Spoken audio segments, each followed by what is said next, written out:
We're calling. We're calling.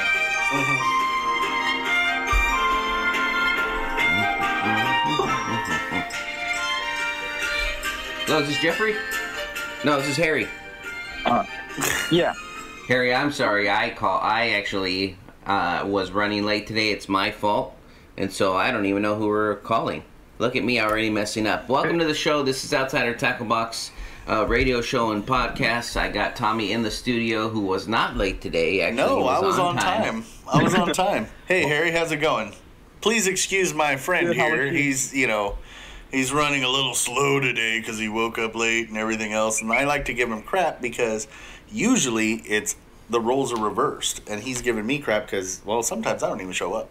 Yeah, I actually showed up. Tommy has forgotten to show up for the show, and I've done them by myself. I haven't forgotten. I overslept. It's different. Today, I set my alarm, and I turned it off with not knowing. It's like one of those things you do when you're asleep. You just turn it off. Sure.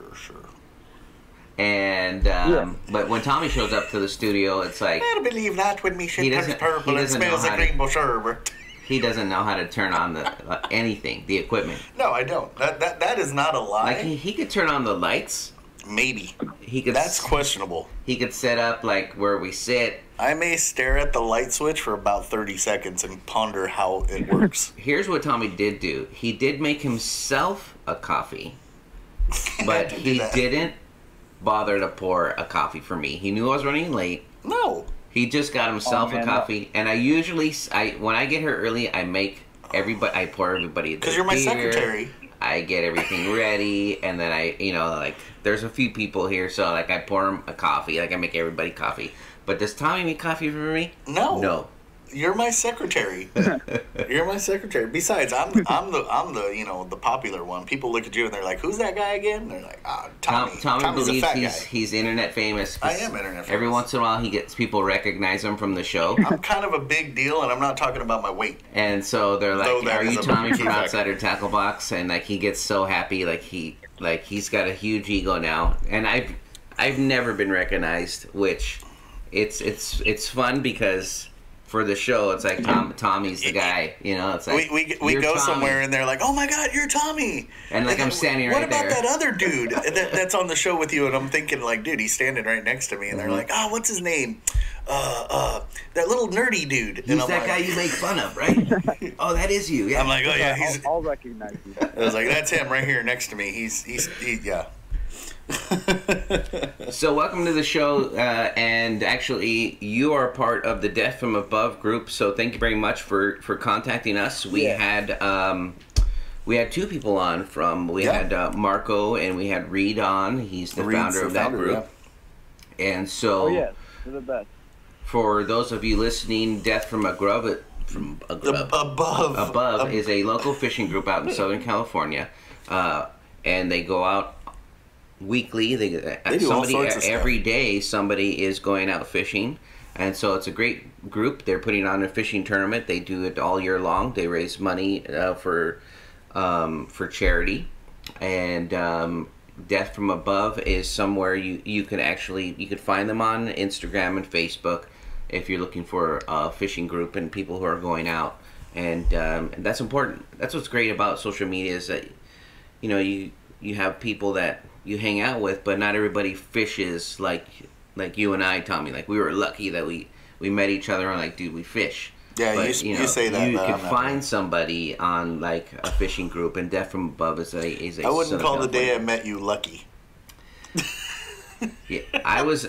So Tommy's dream was to have a fishing company. So I was the dumb one that actually funded his dream, but he doesn't like when I tell him like to do stuff like because I'm famous. He wants to. I'm kind of a big deal, sucker.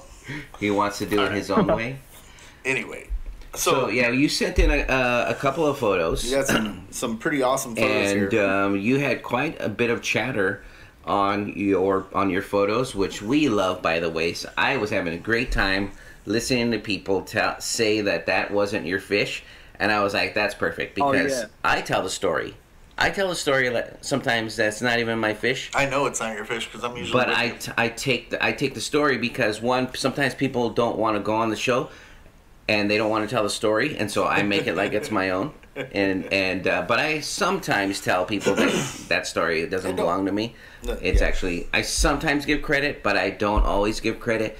And so it doesn't matter. It's about the fish story. Long story short, Paul sucks at fishing, so he usually steals. He takes pictures and he's like, "Look, I got a fish." I'm like, "Dude, that was the little old dude, like three people down. He took the fish and you just took the hook out." It's about the joys of fishing. It's about the fish story, and if you could tell it good, you know what you're like. About, have you ever seen the movie Billy Madison?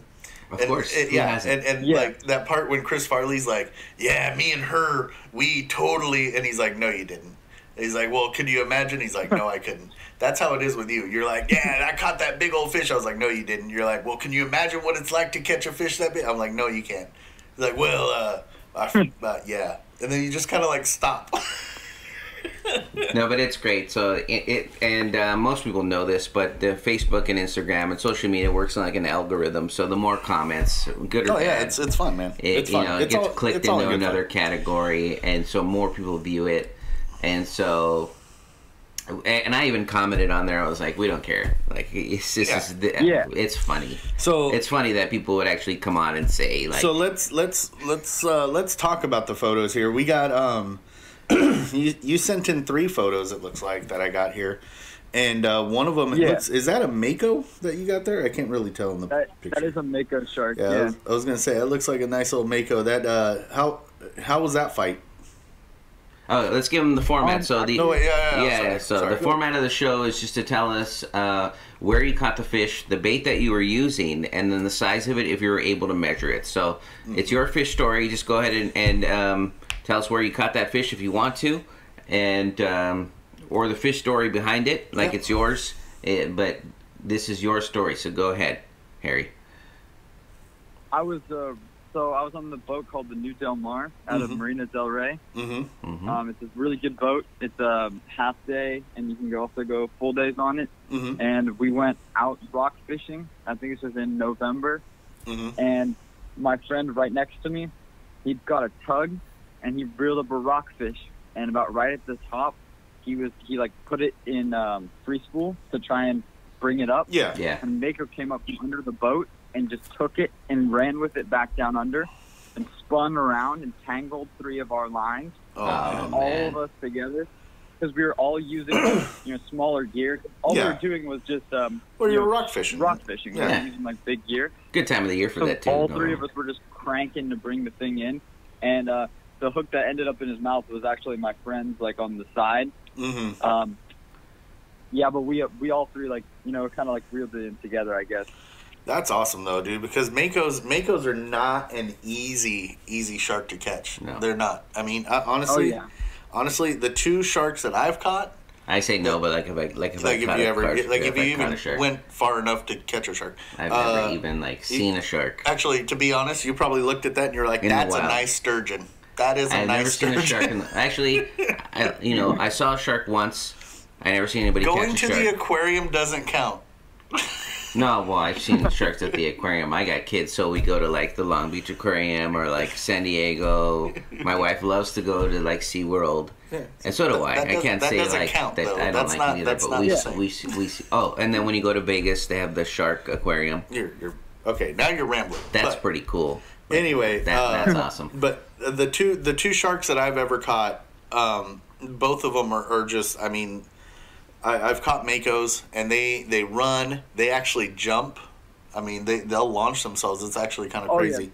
And the other. Jump and they spin. Oh yeah, they jump, they spin. It's insane. But the other one that I caught, which is just about, for me, equally as hard, is a thresher shark. And threshers are super fun. They're super fun, but they do the same thing. They jump, they flip, and it looks cool because they got that long tail. I mean, they're built like a torpedo. Those threshers. But yeah. It's like the muscle fish of the ocean. I feel like if there was a bodybuilder fish, it's definitely a shark. Well, what? Well, yeah.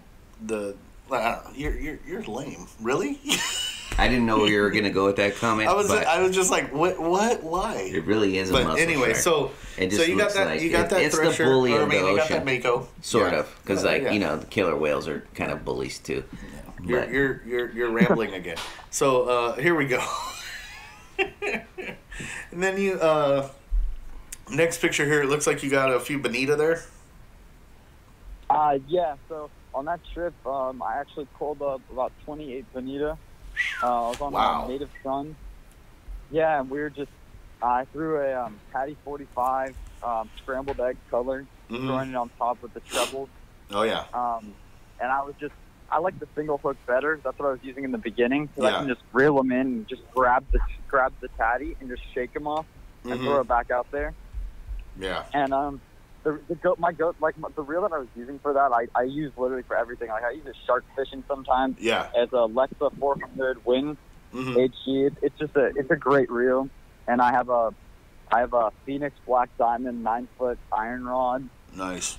And I use that for everything. I've caught 4-foot leopard sharks on that thing. It's just insane. It's an insane rod, and it's a really nice reel to fish with. No, that's awesome, dude. And Paul, I don't think you've ever caught a bonita, but if you ever get a chance to catch a bonita, dude, they're a lot of fun. It's like a mackerel on steroids. Yeah. I have not caught a bonita. They're basically just like. Catch them? What's that? If you catch them from. I go kayaking a lot, kayak fishing. Oh yeah. And when you catch them on kayaks from like kelp patties, I go down to like Oxnard sometimes, and you can find kelp patties right outside of break walls. And you just toss on them, and you can get like solid 4-pounders just off the little like patties. It's really cool. And what's funny is, I mean, they're like even just the little 4. I mean, I say little, but 4-pounders. I mean, they swim so hard and so fast that it's like their tails have like a motor in them. They're just like brrr, and they just take off, dude. I mean, like I said, it's like a mackerel on steroids. They're a lot of fun. Yeah, they're a lot of fun. I just caught my personal best bonita. I think it was actually on that trip, and it was 8.5 pounds. Wow. Because I don't fish bonita too much. I fish I go for either yellowtail or I go inshore. I go for yellowtail, white sea bass. Yeah. Or I go for like a spotted bass inshore and halibut. And since it's been like this summer, I've been running short on money from spending all the money on rock fishing season. Oh, yeah. Relate. We can relate. I've been just fishing inshore as much as I could. Yeah. But I'm trying to head out in more boats like that. Yeah. I have the halibut bite's been really on lately. I've caught about 18 this year. 18 what, Hallies? 7 of those were. Wait, what? Oh, what'd you get? 18 Hallies? Yeah, 18 halibut inshore, and 9 of them were legal. Oh, nice. Perfect. Nice. Yeah. Well, thanks for coming on the show. Please continue to send us in your fish photos and being active on our social media. Absolutely. We have I'm an Outsider fishing group, and we have our Facebook page, and the Death from Above group. We appreciate being a part of that. So thanks for coming on the show. You're welcome to come back on anytime and share with us more of your fish stories. And we'll just kind of we'll poke fun at the people who say that's not your fish, and so or I'll just make fun of Paul. We can do that too.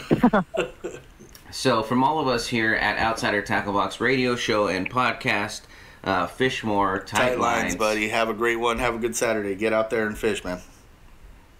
All right, thank you, man. All right, take care. You guys have a good one. Yeah, we'll contact you in just a bit, Harry. We just need.